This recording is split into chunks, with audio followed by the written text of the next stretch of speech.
Fala pessoal! O Internacional deu uma resposta antes do Clássico Grenal. Foi com um time reserva e aplicou 3-0 com uma boa atuação contra o Brasil de Pelotas no Beira-Rio. Claro que o jogo de hoje não diz tanto como vai ser o Clássico, até porque, como eu falei, o Inter estava com time reserva, mas notou-se que o Internacional deve ter recebido um xingão nos bastidores, porque hoje o Inter estava jogando com muito mais vontade, com muito mais intensidade. O Internacional começou com um esquema até pouco convencional, que era com 4 atacantes lá na frente. Tinha Vitinho e Carboneiro pelas pontas, Wanderson centralizado e o Ener Valencia na frente. E como tinha 3 pontas na linha de meio, eles alternavam. Ora o Wanderson ia do meio para a ponta, ora o Carboneiro ia da ponta para o meio, enfim. E o Internacional jogou sem algumas referências, como sem o Alan Patrick, sem Borré, sem Fernando e vários jogadores que não tinham feito gol foram lá e fizeram seu primeiro gol na temporada. Foi o caso do Rohel, que o gol foi no último lance do primeiro tempo, num escanteio cobrado pelo Wanderson, que o Rohel de cabeça subiu, venceu a marcação e deslocou o goleiro. Como foi o Vitinho, que já tinha desperdiçado uma chance de gol no primeiro tempo, que tinha cabeceado e o zagueiro tinha tirado em cima da linha. E no início do segundo tempo ele foi lá e chutou de fora da área e fez um bonito gol. E também teve o gol do próprio Valência, que foi lá num contra-ataque, chutou e deslocou do goleiro. E também foi um jogo que o VAR foi bastante acionado. Na primeira etapa, teve análise de pênalti para os dois lados.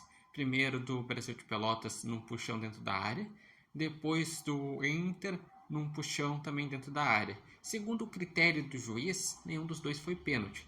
Eu acredito que se fosse um juiz um pouco mais rigoroso, teria dado o pênalti para os dois lados. Depois também teve lances para ver sobre a possibilidade se estava legal ou não, tanto no Brasil de Pelotas como no do Inter. No Brasil de Pelotas, verificou-se que o jogador estava impedido, e realmente estava. E do Inter, o lance era milimétrico, mas, segundo a visão do juiz e do pessoal do VAR que traçou as linhas, estava legal o gol. E esse jogo também mostra algumas questões. Por exemplo, que o Carboneiro tem grandes chances de começar o Clássico, porque nos 3 jogos que ele entrou, ele foi bem. No primeiro ele entrou e fez gol, no outro ele deu uma boa movimentação, e nesse que ele foi titular desde o início, ele também foi muito bem. O Wanderson mostrou que nesse jogo ele acordou para a vida, que daí ele jogou melhor, se movimentou mais, deu assistência. Tem também a questão que é notório que o sistema defensivo do Inter é o sistema defensivo titular, porque esse sistema defensivo que jogou nos primeiros minutos teve dificuldades contra o Brasil de Pelotas, que também jogou numa forma ofensiva, num 4-3-3, e Pablo teve dificuldades, o Rohel e o Vitor Gabriel estavam com dificuldades no desarme, e o Bryan Aguirre estava com dificuldades também defensivas. Depois entrou no segundo tempo um Kaique Rocha, que também não dá para ter uma maior análise, porque não foram tantos minutos assim. Dá para entender que pela sequência de jogos, Vitor Gabriel deve ser titular no Clássico Grenal.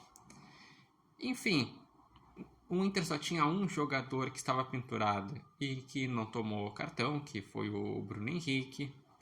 Foi uma vitória importante, porque o Internacional, com esse resultado, se transformou na melhor campanha, com 13 pontos, também com saldo 8. O Inter ele tem, ao todo, 10 gols e 2 gols tomados.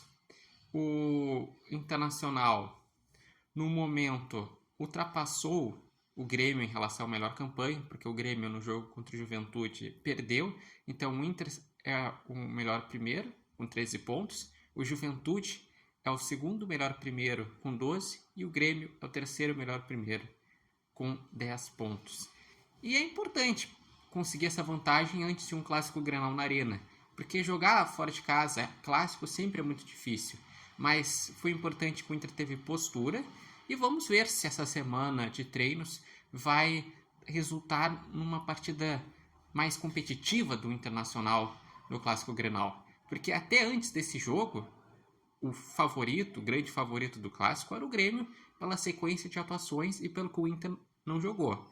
Talvez essa semana de treinos pode equilibrar as coisas e daí que na hora que entrar em campo ficar 50-50. Eu ainda vejo um pouco de favoritismo para o Grêmio porque ele joga em casa e teve mais amostras positivas. Mas esse clássico Grenal promete ser muito quente, porque simplesmente se o Inter ganhar, basicamente ele garante que fica na frente do Grêmio na fase de grupos. É um clássico Grenal que é o primeiro clássico Grenal do Quinteiros. É um Inter que quer voltar a ganhar na Arena desde 2021 que não ganha. Então vai ser um clássico bem quente no sábado às 9 horas. Mas vocês, o que acharam da partida? Quem foram os destaques? Vocês gostaram da atuação do Internacional? Deixem aqui nos comentários e também falem o que estão achando dessa semana Grenal. Vocês acreditam que o Inter chega forte? Já tem algum palpite para o clássico Grenal? Deixem nos comentários. Lembrando que esse vídeo tem um oferecimento de Barbearia Independência e vocês podem acompanhar o repórter Matheus Wolff no TikTok, no Instagram e no canal do YouTube Repórter Matheus Wolff.